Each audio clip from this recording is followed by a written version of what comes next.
یہاں پہ سورہ الانفطار ہے، ٹھیک ہے جی۔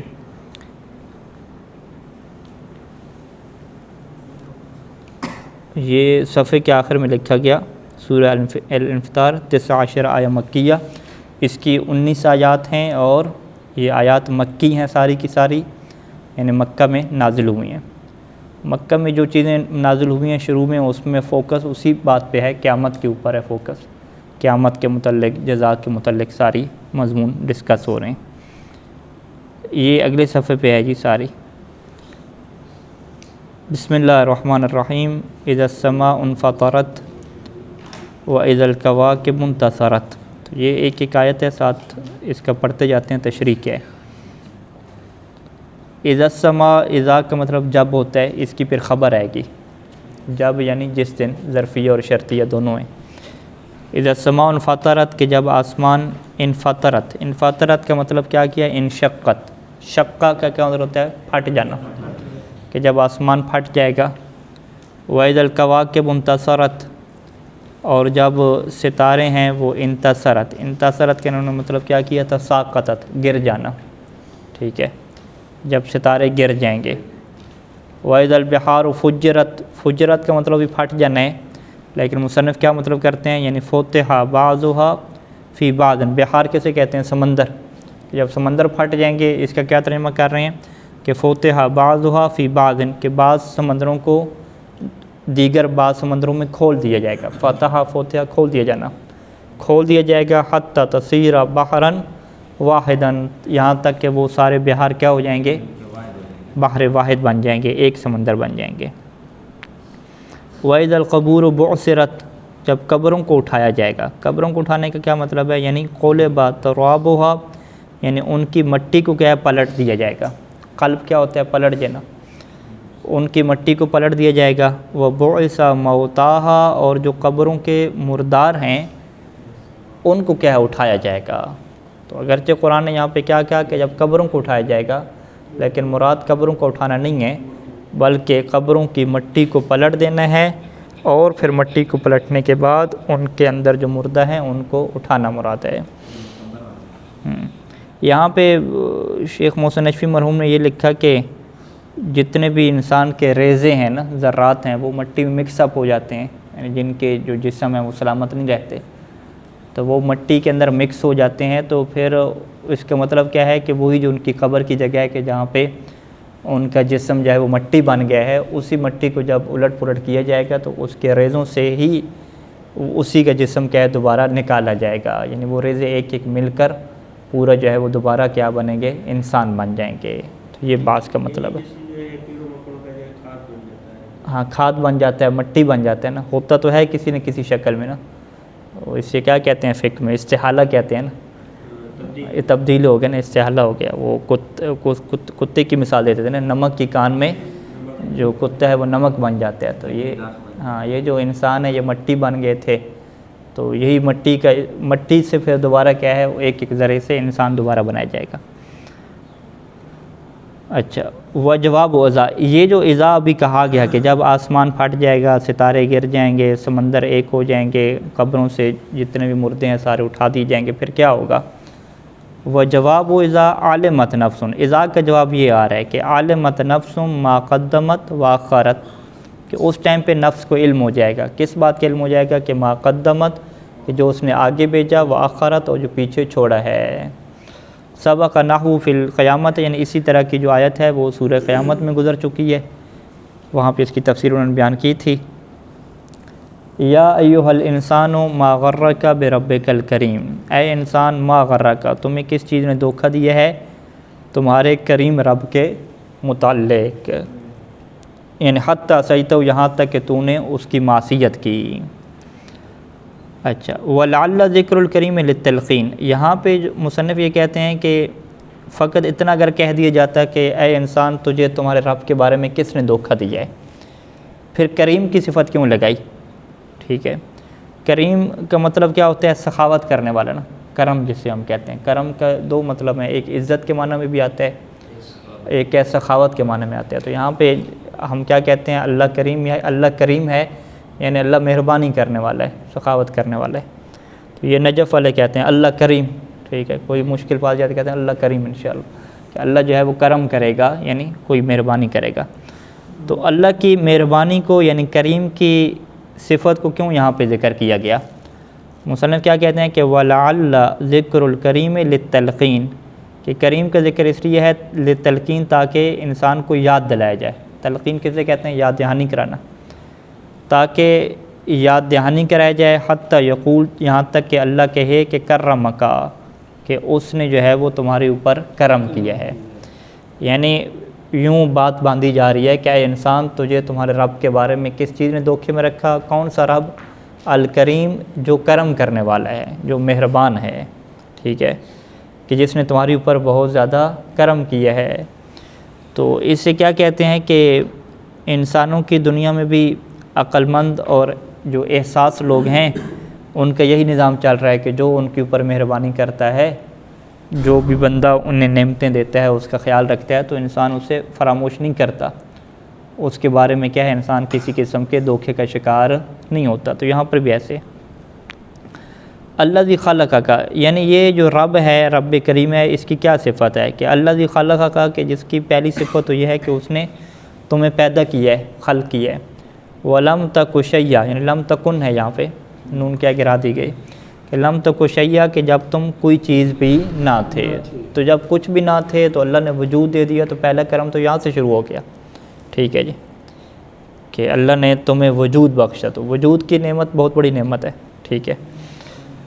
فسواک، اب اس نے تمہیں وجود دیا، تو وجود بھی کیسے دیا کہ فسواک، تمہیں قرار دیا مستوی الخلقت، یعنی جعلک مستوی الخلقت، کہ تمہیں مساوی خلقت والا بنایا۔ مستوی خلقت یعنی تمہاری خلقت کو مناسب بنایا، ٹھیک ہے، اس کے اندر خرابی نہیں رکھی۔ فعدلک، فعدلک یعنی جعلک معتدل البنیت متناسب الاعضاء، کہ اس نے تجھے قرار دیا ہے معتدل البنیہ، بنیہ کسے کہتے ہیں؟ کسی چیز کی بناوٹ، کہ تمہاری بناوٹ کو اس نے معتدل قرار دیا ہے، اور متناسب الاعضاء، اور اعضاء کو کیا قرار دیا ہے؟ مناسب قرار دیا ہے۔ یعنی ایسا نہیں ہے کہ ایک بازو بڑا ہو، ایک چھوٹا ہو، ٹھیک ہے، آنکھیں اوپر نیچے ہوں، ایسا نہیں ہے، یعنی ہر چیز کیا ہے؟ مناسب رکھی ہے، برابر کیا ہے؟ رکھی ہے۔ یہاں پہ عقائد کے اندر ایک بحث ہوتی ہے کہ کتاب العدل میں، کہ جو لوگ مثلا نابینا پیدا ہوتے ہیں یا جن کی جو ہے وہ معذور پیدا ہوتے ہیں، مستوی الخلقت نہیں ہوتے، ٹھیک ہے، تو کیا یہ پھر اللہ کا عدل ہے یا عدل نہیں ہے؟ تو وہاں پہ بحث یہ ہوتی ہے کہ یہ اللہ تعالیٰ کا جو نظام ہے قدرت کا، جسے سائنس نے آج کشف بھی کیا ہے، کہ یہ اللہ کی طرف سے نہیں ہوتا، یہ انسان کے اپنے جینز اور اس کی خوراک اور اس کا ماحول وہ اسباب بنتے ہیں کہ جس کی وجہ سے جو بچے کی خلقت کے اوپر کیا پڑتا ہے؟ اثر پڑتا ہے۔ تو اللہ نے تو کائنات کا جو نظام ہے، جو بائی ڈیفالٹ سیٹنگ ہے، وہ صحیح رکھی تھی کہ اس سے جو بندے پیدا ہوں گے وہ صحیح پیدا ہوں گے، لیکن انسانوں نے اس کے اندر ایسی خوراکیں اور ایسی چیزوں کا استعمال کیا کہ جس کی وجہ سے اس کے جو اثرات ہیں وہ اس جینس کے اندر پیدا ہو گئے ہیں، اور جینس کی وجہ سے وہ چیزیں کیا پیدا ہو رہی ہیں؟ خراب پیدا ہو رہی ہیں۔ تو اس سے ہم یہ نہیں کہتے کہ اللہ نے جو ہے وہ یہ خرابی پیدا کی ہے، یہ خرابی کس کی پیدا کرتا ہے؟ انسانوں کی اپنی پیدا کرتا ہے، ٹھیک ہے۔ تو اللہ نے تو مستوی الخلقت بنایا سب کو، لیکن انسان اگر اس کے اندر خود تبدیلیاں کرنے لگ جائے تو اس سے بھی کیا اللہ نے روکا تو نہیں ہے، ٹھیک ہے۔ جیسے بہت سارے لوگ ہوتے ہیں کہ اپنے وہ شکلوں کو بگاڑ لیتے ہیں، خراب کر لیتے ہیں، ٹھیک ہے جی، تو جو اپنی شکلوں کو خود خراب کر رہے ہیں، خود بگاڑ رہے ہیں سرجریاں کروا کے، باقی چیزیں، تو وہ اللہ کی طرف سے تو نہیں ہے۔ اسی طریقے سے بچوں کو خود تو کوئی غلط پیدا نہیں کرتا، لیکن اس کے جو اسباب ہیں وہ خود انسانوں کے اپنے پیدا کرتے ہیں، ٹھیک ہے۔ پرانے زمانے میں تو یہ بات سمجھ نہیں آتی تھی، لیکن آج میڈیکل کی دنیا میں سب کو یہ بات سمجھ آ چکی ہے، تحقیق ہو چکی ہے کہ بچوں کی جو خلقت میں مشکل پیدا ہوتی ہے اس کے پیچھے انسان کے اپنے کیا ہے؟ مسائل اور مشاکل ہیں سارے کے سارے۔ اچھا، فی ای صورت ما، یہاں پہ مصنف کہتے ہیں کہ جو ما ہے وہ زائدہ ہے، یعنی اس کا کوئی ترجمہ ہم نہیں کریں گے، یعنی فی ای صورت شاء رکبک یوں ہو جائے گا کہ جس صورت میں اس نے چاہا تمہیں مرکب کیا، یعنی تمہیں بنایا۔ وَلَوْ شَاءَ رَبُّكَ عَلَىٰ غَيْرِ هَذِهِ الصُّورَةِ، اور اگر تمہارا رب چاہتا تو تمہیں اس صورت کے علاوہ کیا ہے؟ کسی اور صورت میں بناتا، لیکن اس نے جو صورت تمہاری بنانا چاہیے اسی کے مطابق بنایا۔ کلا کیا ردعن، یہ انسان کو رد کرنا یعنی انسان کو روکنا ہے، ٹھیک ہے، کہ تم رک جاؤ، ٹھیک ہے، کہ تم اپنے رب کے متعلق معصیت کی طرف نہ بڑھو، اس بات سے تم رک جاؤ۔ بل تکذبون، بلکہ تم جھٹلاتے ہو، کون جھٹلاتے ہیں؟ ایھا الکفار، یعنی اے کافرو، کہ اے کافرو تم جھٹلاتے ہو بالدین، دین کو، دین سے یہاں پہ کیا مراد ہے؟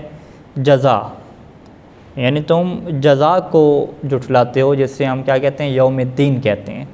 یوم الدین یعنی یوم جزا، جس دن جو ہے وہ انسانوں کو جزا و سزا دی جائے گی، کہ تم دین کو جھٹلاتے ہو یعنی تم جزا کو جھٹلاتے ہو۔ کیوں؟ لنفیکم البعث، کیونکہ تم بعث کی نفی کرتے ہو، دوبارہ اٹھنے کی نفی کرتے ہو، کہتے ہو کہ ہم کیا ہو جائیں گے، یہ جب ہم راکھ بن جائیں گے، بالکل مٹی بن جائیں گے، ہماری ہڈیاں ختم ہو جائیں گی، تو کون ہمیں پھر دوبارہ اٹھائے گا؟ کوئی بھی نہیں اٹھا سکتا، تو یہ بعث کا انکار ہے۔ وَإِنَّ عَلَيْكُمْ لَحَافِظِينَ، تمہارے اوپر کیا ہیں؟ حافظین ہیں۔ حافظین یہاں پہ جمع کا صیغہ ہے، حافظون کے اوپر جب حرف جارہ لگتی ہے تو وہ کیا ہو گیا؟ حافظین ہو گیا نا، ٹھیک ہے۔ حافظین کا مطلب کیا ہے؟ کہ تمہارے اوپر حفاظت کرنے والے ہیں۔ کیا مطلب؟ یعنی رقبا، رقبا رقیب ہے یعنی نگران، ٹھیک ہے۔ نگران کیسے کہتے ہیں؟ جو چیزوں کو نوٹ کرتا ہے، ٹھیک ہے، تمہارے اوپر نگران ہے۔ مصنف کیا کہتے ہیں؟ کہ من الملائکہ، ملائکہ میں سے نگران ہے۔ یہاں پہ جو ہے وہ کچھ مفسرین لکھا کہ جو ہے وہ حافظین جب جمع کا صیغہ آیا ہے، جبکہ جو ہے وہ روایات کے مطابق 2 فرشتے ہیں، 3 نہیں ہیں، ٹھیک ہے، تو 2 کے لیے جمع کا صیغہ کیسے استعمال ہوگا؟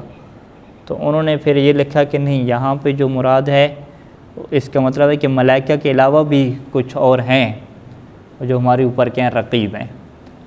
پھر ملائکہ کے اوپر کون ہیں جو ہماری اوپر نگرانی کر رہے ہیں اور ہمارے اعمال کو نوٹ کر رہے ہیں، ٹھیک ہے، اور جنہیں اللہ نے ہمارے اوپر نگران قرار دیا ہے؟ تو پھر انہوں نے روایات کے اندر تحقیق کی اور قرآن کی دیگر آیات میں، تو انہیں ملائکہ کے علاوہ اور بھی کیا نگران نظر آئے، کہ جس میں سے محمد و آل محمد کو بھی کیا ہے؟ نگران قرار دیا گیا ہے۔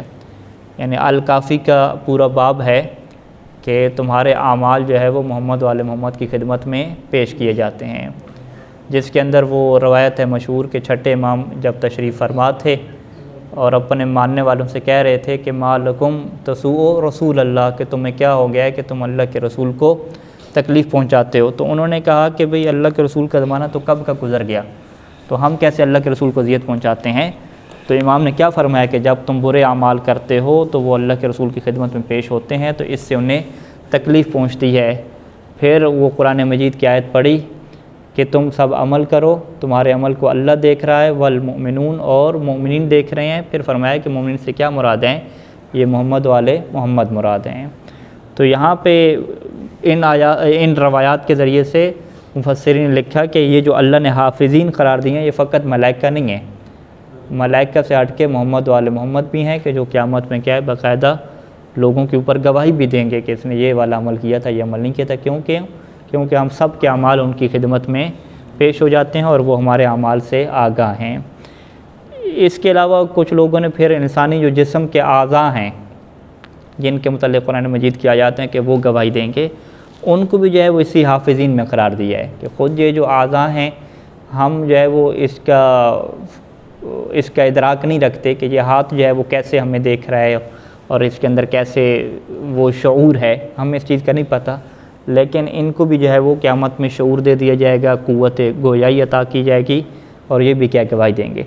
تو لہٰذا انہوں نے حافظین کا جو جمع کا صیغہ آیا ہے تو اس میں ملائکہ سے ہٹ کے اس کا دائرہ کیا کیا ہے؟ وسیع کیا ہے، کہ انسان کے اوپر جو سیکورٹی کیمرے لگائے گئے ہیں وہ فقط ملائکہ کی شکل میں نہیں ہیں، بلکہ ملائکہ سے ہٹ کے اور بھی بہت ساری ذات اور بہت ساری چیزیں ایسی ہیں کہ جو انسان کے اعمال کو کیا نوٹ کر رہی ہیں۔ لیکن مصنف نے یہاں پہ کیا لکھا؟ رقبا من الملائکہ، یہاں پہ انہوں نے اس سے خاص قرار دیا ہے ملائکہ کے ساتھ، کہ یہاں سے مراد وہ رقبا ہیں، وہ نگران ہیں کہ جو ملائکہ میں سے ہیں۔ تو لہٰذا ان کی پھر تفسیر کے مطابق یہاں پہ جمع کا صیغہ بولا گیا ہے اور اس سے مراد کیا ہے؟ 2 فرشتے مراد ہیں۔ یہ قرآن مجید کی آیات کا اسلوب ہے کہ جمع کے صیغے کو ایک کے لیے بھی کیا بولا جاتا ہے، جیسے وہ آیت مباہلہ میں کہ تم اپنے ابنا، تم اپنے بیٹوں کو لے کر آؤ، تو وہاں پہ بیٹوں پہ کتنے لے کر آئے؟ دو لے کر ہے نا، ٹھیک ہے، تو وہاں جمع کا صیغہ دو کے لیے بولا گیا، ٹھیک ہے، نساء جمع ہے تو وہ ایک کے لیے استعمال ہوا، تو یہ یعنی عربی میں چلتا ہے، جمع دو کے لیے بھی چلتا ہے اور جمع واحد کے لیے بھی چلتا ہے۔ تو لہٰذا حافظین یہاں پہ قرآن نے کہہ دیا کہ تمہارے اوپر نگران ہیں، تو نگران سے آپ یہ کہیں کہ بھئی جمع بولا ہے تو ہم ضرور جمع کی طرف ہی جائیں، تین یا تین سے زیادہ کے اوپر، ضروری نہیں ہے، دو بھی ہو سکتے ہیں۔ تو مصنف اسی کو لے کر آتے ہیں کہ یہاں پہ قرآن کا جو فوکس ہے کہ رقبا من الملائکہ، حافظین سے مراد کیا ہیں؟ وہ ملائکہ رقیب ہیں کہ جنہیں باقاعدہ ہر انسان کے اوپر ڈیوٹی دی گئی ہے اور جو اس کے اعمال کو نوٹ کرنے والے ہیں۔ اچھا، اگلی صفت ان حافظین کی کیا ہے کہ کرامن علی اللہ ہے، کہ یہ وہ حافظین ہیں کہ جو معزز ہیں، یعنی اللہ کے لیے باعزت ہیں، یعنی ایسا نہیں ہے کہ ان کی کوئی حیثیت نہ ہو، بلکہ ان کی حیثیت اور ان کی جو عزت اور شرف ہے وہ اللہ کے ہاں زیادہ ہے۔ یعنی یہاں سے یہ لگتا ہے کہ وہ جسمانی اعضاء وغیرہ اس میں شاید شامل نہیں ہیں، وہ ہستیاں مراد ہیں محمد و آل محمد یا ملائکہ کے جن کا اللہ کے ہاں کیا ہے ایک مقام ہے، ٹھیک ہے جی۔ اچھا، آگے حافظین کی یہ صفت بیان کی کہ کاتبین اعمالکم، یعنی لحافظین کرامن کاتبین، جب کاتبین کی بات آ گئی تو پھر وہ مصنف والی بات درست ہے، ٹھیک ہے، کیونکہ محمد والے محمد تو نہیں لکھ رہے نا سب کے اعمال، وہ تو دیکھ رہے ہیں ان کے علم میں، تو جو لکھنے کی ڈیوٹی ہے وہ فرشتوں کی ہے، وہ اعضاء و جوارح کی بھی ڈیوٹی نہیں ہے۔ تو اس آیت سے یہ ثابت ہوتا ہے کہ جب آپ پوری آیت کو پڑھیں گے کہ حافظین کرامن کاتبین، کاتبین کو بھی ساتھ رکھیں گے تو پھر یہاں پہ فقط فرشتے مراد ہوں گے۔ کاتبین کیا مطلب ہے؟ اعمالکم، کہ وہ تمہارے اعمال کو کیا ہے لکھنے والے ہیں۔ یعلمون ما تفعلون، اچھا، لکھنے والے کے ساتھ ساتھ کیا ہے کہ یعلمون، انہیں علم بھی ہے، انہیں پتہ بھی ہوتا ہے کہ ما تفعلون، کہ تم کیا کر رہے ہو، ٹھیک ہے، علم کے ساتھ لکھنے والے ہیں، فقط کاپی پیسٹر نہیں ہے، ٹھیک ہے جی۔ من خیر و شر، یعنی انہیں علم ہے کہ تم خیر کر رہے ہو، اچھا کام کر رہے ہو یا برا کام کر رہے ہو، ٹھیک ہے جی۔ تو ظاہری طور پہ لوگوں کو علم نہیں ہوتا، لوگ یہ سمجھ رہے ہوتے ہیں کہ یہ بندے جو ہے وہ اچھے کام کر رہے ہیں، ٹھیک ہے، لیکن حقیقت میں ان کے اچھے کام کے پیچھے کیا ہوتی ہے؟ سیاست ہوتی ہے، لوگوں کو دھوکہ دینا ہوتا ہے، ٹھیک ہے، تو انہیں وہ علم نہیں ہوتا، یعنی لوگوں کو دھوکہ دیا جاتا ہے، یا بظاہراً ہمیں لگتا ہے کہ یہ بندہ برا کام کر رہا ہے، لیکن اس کے پیچھے کیا ہوتی ہے؟ اس کا برا کام نہیں ہوتا، ٹھیک ہے، وہ بیمار ہوتا ہے یا کوئی ایسی مشکل ہوتی ہے، جیسے روزے میں ایک بندہ کھا پی رہا ہے تو انسان کیا کہتا ہے؟ یہ بندہ کھا پی رہا ہے تو برا کام کر رہا ہے، ہو سکتا ہے وہ کھا پی اس لیے رہا ہو کہ اس کی پر واجب ہو کھانا پینا، اگر نہیں کھائے پیے گا تو بیمار ہے، اس کو بیماری لگ جائے گی، اس سے بچنے کے لیے وہ کھا پی رہا ہو۔ تو لہٰذا جو فرشتے ہیں نا، یہ فرشتے بڑے عزت والے ہیں اور انہیں ساری چیز پتہ ہوتی ہے کہ انسان یہ جو کام کر رہا ہے اس کے پیچھے اس کا کیا مقصد ہے اور کیا اس کی نیت ہے۔ اچھا، ان الابرار لفی نعیم، ابرار کس کی جمع؟ بر کی، نیک کرنے والے، نیکی کرنے والے، کہ یہ جو نیکوکار ہیں یہ نعیم میں ہوں گے، لفی نعیم، نعیم کیا؟ نعمتوں میں ہوں گے، جنت میں ہوں گے۔ وَإِنَّ الْفُجَّارَ لَفِي جَحِيمٍ، اور جو فجار برائی کرنے والے ہیں وہ جہیم میں ہوں گے، جہیم پھر وہی جہنم سے ہے، آگ۔ یصلونہا، اچھا یہاں پہ لفظ کیا ہے؟ یصلون آیا ہے، ہاں، یہ جو یصلون ہے یہ واصلہ سے ہے یا کس سے ہے؟ ٹھیک ہے جی،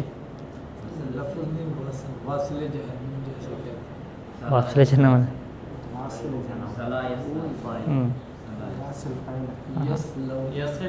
نہیں، یہ واصلہ، اگر واصلہ یاصل ہوتا تو پھر کیسے پڑھتے تھے؟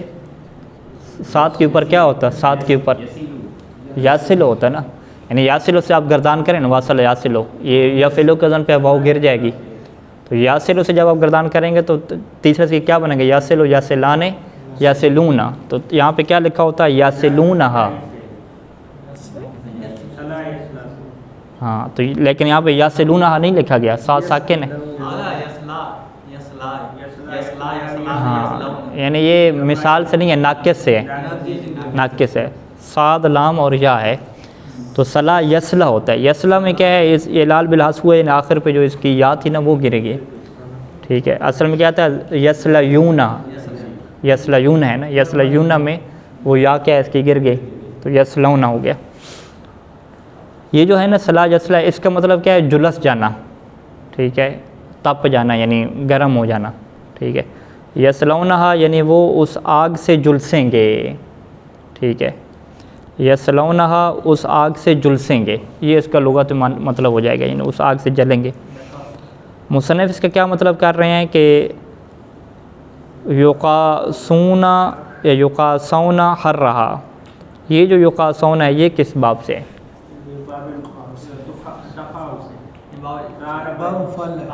نہیں، اس کے مادہ میں ہم کیا کہتے ہیں؟ یہ اجوف ہے، مثال ہے، ناقص ہے، کیا چیز ہے؟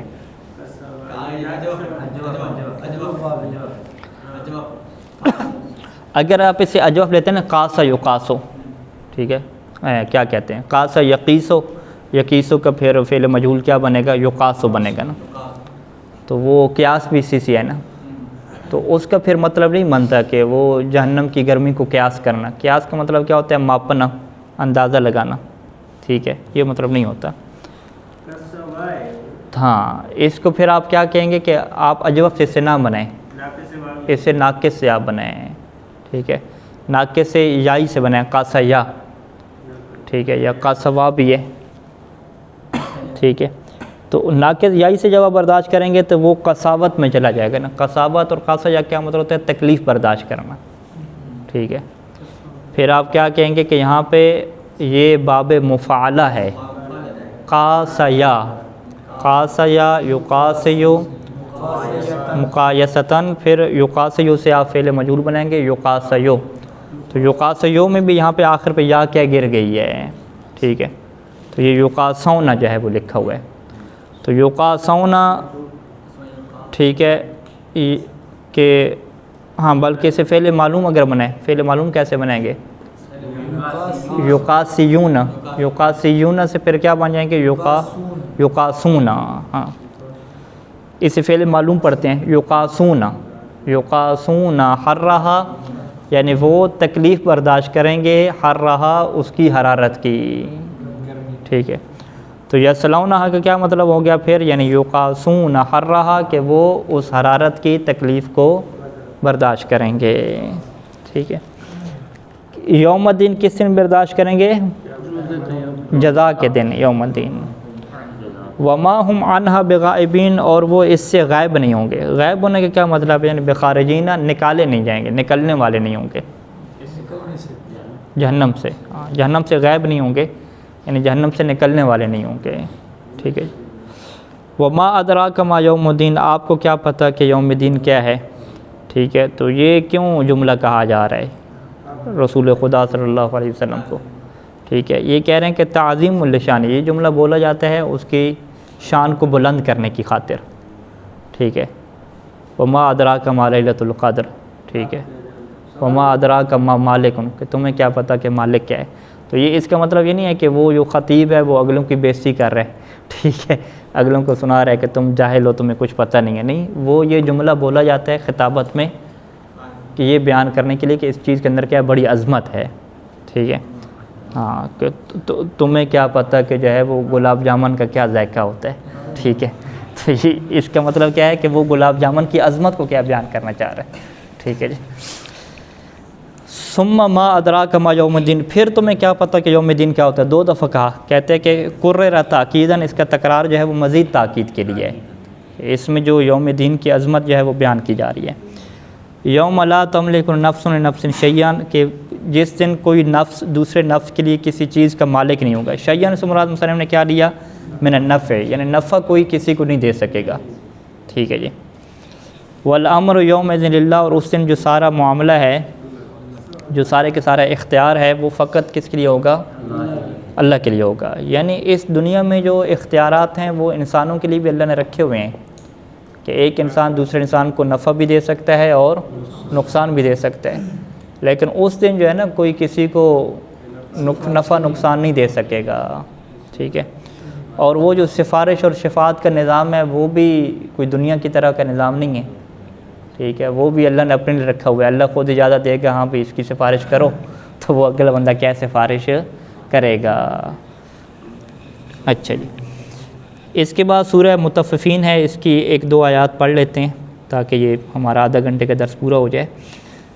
تو یہاں پہ سوال تو یہ ہو سکتا ہے کہ آل محمد شفاعت تو کریں گے مگر کس حوالے سے؟ جیسے آواز مانی حق کی اس کی جو ہے کہنے پہ جو بھی اعمال کے انجام دیے، یعنی کچھ گناہ بھی کیے ہیں، گناہ بھی ہو گئے ہیں سرزد، کس حد تک یعنی ہماری شفاعت کریں گے؟ ہاں وہ شرائط ہے نا، شفاعت کی شرائط ہے نا.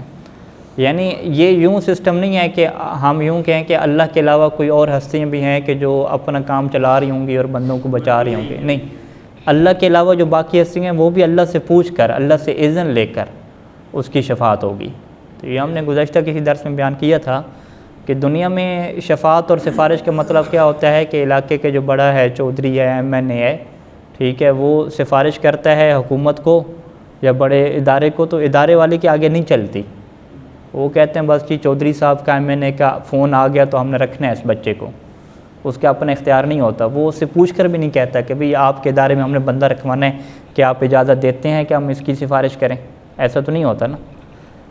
تو یہ دنیا کا تصور ہے کہ جس میں جو سفارش کرنے والا ہوتا ہے نا اس کے اپنی ویلیو اور اپنا اختیار ہوتا ہے، اگلا کیا ہوتا ہے؟ بے بس ہوتا ہے. قیامت میں ایسا نہیں ہوگا کہ محمد وال محمد یا علماء یا فقہا یا فرشتے جو شفاعت کرنے والے ہوں گے، یہ جو ہے وہ اللہ کے مقابلے میں اللہ کو بے بس کر رہے ہوں گے. یعنی اللہ جو ہے وہ اس کو نقصان پہنچانا چاہ رہا تھا اور ادھر سے جو ہے وہ اس نے آ کے سفارش کر دی، تو اللہ نے کہا میں کیا کروں، میں تو پھنس گیا ہوں بھائی، بڑی سفارش آ گئی ہے. ٹھیک ہے، یہ والا سیٹ اپ نہیں ہے کنسیپٹ.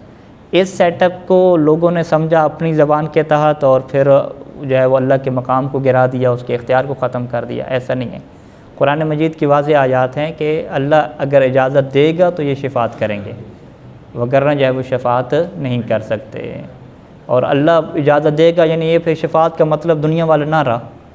آپ کہیں گے یہ کیسی صفات ہے، پہلے جو ہے وہ اجازت لینے پڑتی ہے شفاعت کے لیے. ہم کہتے ہیں بالکل اللہ کے یہاں یہی سفارش ہے. کیونکہ اس دن جو بھی نفع کا مالک ہے وہ اللہ تعالیٰ کی ذات ہے، اسی سے اجازت لیں گے تو پھر ہے. ٹھیک، تو پھر وہ بحث آتی ہے کہ پھر سفارش کا مقصد کیا ہو گیا جب اللہ نے خود ہی کرنا ہے.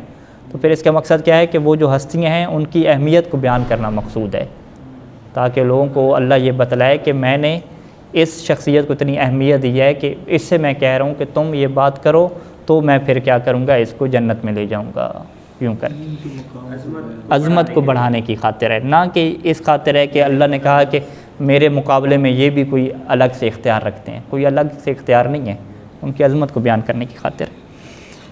اچھا، المطففین جو صورت ہے یہ کہتے ہیں کہ مطففین کا مطلب کیا ہے؟ ناپ تول میں کمی کرنے والے. طفف یطفف تطفیفاً. تو یہ اللہ کے رسول کے زمانے میں بہت سارے لوگ جو ہے مارکیٹ میں تھے، وہ ناپ تول میں کمی کرتے تھے، اور ان کے متعلق یہ سورہ کی آیات نازل ہوئیں اور ان کی بربادی کا اعلان ہوا. تو اس کے بعد کہتے ہیں کہ کافی حد تک اس مارکیٹ میں ناپ تول پہ جو کمی ہے اس کے اندر جو ہے وہ کمی آ گئی تھی. یعنی کرپشن میں کیا آ گئی تھی؟ کمی آ گئی تھی. پاکستان میں گیا تو وہاں پہ جو فوڈ اتھارٹی والے لوگ ہوتے ہیں جو چیکنگ وغیرہ رکھتے ہیں، تو وہ ایک مومن تھے، اس میں کام کرتے تھے. تو وہ بیان کر رہے تھے کہ ابھی آپ کے علاقے میں جو منڈی لگتی ہے، ہم نے اس کے سروے کیا ہے، تو جتنے بھی ان کے ترازو ہیں سب میں کیا ہے؟ کمی ہے. ٹھیک ہے، کوئی ایسا ترازو نہیں ہے کہ جس کے اندر کیا ہو برابر کا حساب کتاب ہو. جتنے بھی ہیں آپ کے بازار میں، مارکیٹ میں، جتنے بھی دکانوں پہ ترازو چل رہے ہیں، وہ اس منڈی کی بات کر رہا تھا. ہاں وہ ایسے ہی ہیں. یعنی یہ آج کل کے زمانے میں بھی یہ چیز کیا ہے، وہ کہتے ہیں بڑی عام چل رہی ہے. ٹھیک ہے، بہت عام چل رہی ہے. ابھی جو ہے وہ نجف میں جو سستی گاڑیوں والے آتے ہیں پیاز ٹماٹر بیچنے والے نہائے شہر مدینے پہ، ان کے بارے میں بھی ایک رپورٹ شائع ہوئی تھی کہ یہ جتنے لوگ، ان طلاب نے خود کہا تھا کہ ہم ان سے اگر پیاز ٹماٹر خرید کے لاتے ہیں 2 کلو 3 کلو سستا بیچ رہے ہوتے ہیں، تو وہ آ کے جب وزن ہم کرتے ہیں اپنے ترازو پہ تو وہ تھوڑی نکلتی ہے. یعنی 1 پاؤ تک کیا ہے تھوڑی ان کی نکلتی تھی چیز. تو اس کا مطلب کیا ہے کہ یہ جو ناپ تول میں کمی ہے، یہ سلسلہ جو ہے وہ اللہ کے رسول سے جاری ہے، اب تک کیا ہے؟ جاری ہے. تو یہ بظاہر ہمیں نہیں پتہ چلتا، لیکن تھوڑی بہت کمیوں کا کیا سسٹم ہے اور ترازیوں میں نظام بنایا ہوا ہے. یعنی حتیٰ کہ یہاں پہ جو کاروباری حضرات ہیں، ایک بندہ جو ہے وہ چکن وغیرہ فروخت کرتا ہے، تو وہ بیان کر رہا تھا کہ جتنے بھی نجف میں چکن کی دکانوں پہ گوشت بیچا جاتا ہے ان کے ترازو میں ایشو ہے، وہ آپ کو تھوڑا تول کے دیتے ہیں. اور ظاہری طور بڑھا کے دیتے ہیں، لیکن اندر ترازو میں کیا ہے انہوں نے نظام چلایا ہوتا ہے. ہاں یہ سسٹم، یعنی یہ چیز ایسی ہے کہ جو مخفی طور پہ چل رہی ہے عام طور پہ ترازو وغیرہ، اور یہ جب مارکیٹ والوں کے ساتھ بیٹھتے ہیں نا تو وہ آپ کو چیزیں بتلاتے ہیں کہ یہ کہاں کہاں پہ جو ہے نظام چل رہا ہے۔ ہم تو ظاہری طور پہ کہتے ہیں بھی سارے مومنین ہیں، سارے مسلمان ہیں، ٹھیک نظام چل رہا ہوگا، لیکن یہ مسلمانوں کے ہاں یہ مشکل کیا ہے، زیادہ پائی جاتی ہے۔ ہاں، کیونکہ مسلمانوں نے فقط اللہ سے ڈرنا ہوتا ہے، اور کوئی ڈرانے والی ان کو چیز ہے نہیں، تو اللہ سے ڈرتے نہیں ہیں، جبکہ جو اہل کفار ہیں، جو ملک ہیں، ان کے ہاں قانون ہے ڈرانے والا، ان کو کورٹ ہے ڈرانے والی، عدالت ہے ڈرانے والی، تو وہ اس سے ڈر کے کیا ہے نظام سیٹ کر لیتے ہیں۔ ادھر کوئی کورٹ اور قانون تو ہے نہیں، یہاں فقط اللہ والی بات ہے، پھر اللہ کو اہمیت دیتے نہیں ہیں کوئی بھی، ٹھیک ہے۔ اچھا، یہ بس ایک آیت پڑھ لیتے ہیں، پھر اس کے بعد چھٹی۔ یہ شروع میں مصنف لکھتے ہیں کہ 36 آیا، کہ اس کی جو ہے وہ 36 آیات ہیں مکیہ اور مبعضہ۔ یہاں پہ یہ بحث ہے کہ کیا اس کی ساری کی ساری آیات مکی ہیں، تو اس میں دو انہوں نے احتمال دیے کہ یا تو ساری کی ساری آیات مکہ میں نازل ہوئی ہیں اور مبعضہ، یا کچھ آیات مکہ میں نازل ہوئیں اور کچھ کیا ہے مدینہ میں۔ بسم اللہ الرحمن الرحیم۔ ویل، ویل کسے کہتے ہیں؟ بربادی، کہ ویل بربادی ہے مطففین کے لیے۔ مطففین کیسے کہتے ہیں؟ التطفیف ہو، یعنی کمی کرنا۔ کیسے کمی کرنا؟ بخس المکیال والمیزان، مکیال اور میزان میں خس کر کے، یعنی کم کر کے۔ مکیال کیسے کہتے ہیں؟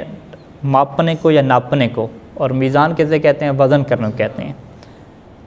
ہمارے ہاں ابھی جو پاکستان کی صورتحال ہے کہ دودھ جو ہے نا یہ تول کے نہیں دیا جاتا، یہ لیٹر میں ناپ کے دیے جاتے ہیں نا۔ کپڑا بھی کیا ہے تول کے نہیں دیا جاتا، وہ ناپ کے دیے جاتے ہیں۔ تو پرانے زمانے میں جو گندم اور یہ جو وغیرہ تھے یہ بھی کیل کے ذریعے سے تھے، یعنی ایک انہوں نے بڑا برتن بنایا ہوتا تھا، اس کو وہ بھرتے تھے، تو وہ کہتے تھے کہ یہ جی ایک جو ہے وہ سا ہو گیا، اس طرح کے وہ ایک پیمانہ ہوتا تھا، جس کی وجہ سے فقہا کو کافی مشکل پیش آئی گندم کے جو ہے وہ نصاب نکالنے میں، کہ زکوٰۃ میں کتنا نصاب بنے گا، زکوٰۃ فطرہ میں کتنا بنے گا۔ ایک جو سا کا وزن چلتا تھا اس زمانے میں، وہ کون سا برتن تھا، اس میں کتنے کلو آتے تھے، ٹھیک ہے، یہ 1000 سال پہلے والی بات ہے۔ تو اس میں فقہا کا بڑا اختلاف ہے، یعنی ایک سا جو ہے وہ کتنے کلو کا ہوتا ہے، 2 سا کتنے کلو کا ہوتے ہیں، مد کتنا ہوتا ہے، تو اس میں بڑی بحثیں ہیں فقہ کے اندر، آپ پڑھیں گے انشاءاللہ۔ اچھا، تو یہ کہتے ہیں کہ خص ہے۔ خص یعنی خص کسے کہتے ہیں؟ خصیص چیز، خصیص اردو میں استعمال ہوتا ہے، یعنی تھوڑا کرنا، ٹھیک ہے۔ لأن ما یسرق بہی، ما یسرق یعنی جو چوری کیے جاتے ہیں، بہی اس خص کے ذریعے سے، یعنی مکیال اور میزان، ناپ اور تول کی کمی کے ذریعے سے جو چوری کی جاتے ہیں، تفیفن، وہ تفیف ہوتا ہے۔ تفیف کیا مطلب ہے؟ قلیلون، یعنی وہ کیا ہوتا ہے؟ تھوڑا ہوتا ہے، قلیل ہوتا ہے۔ چلیں جتنا کافی ہے جی۔ اللہم صلی علی محمد و آل محمد۔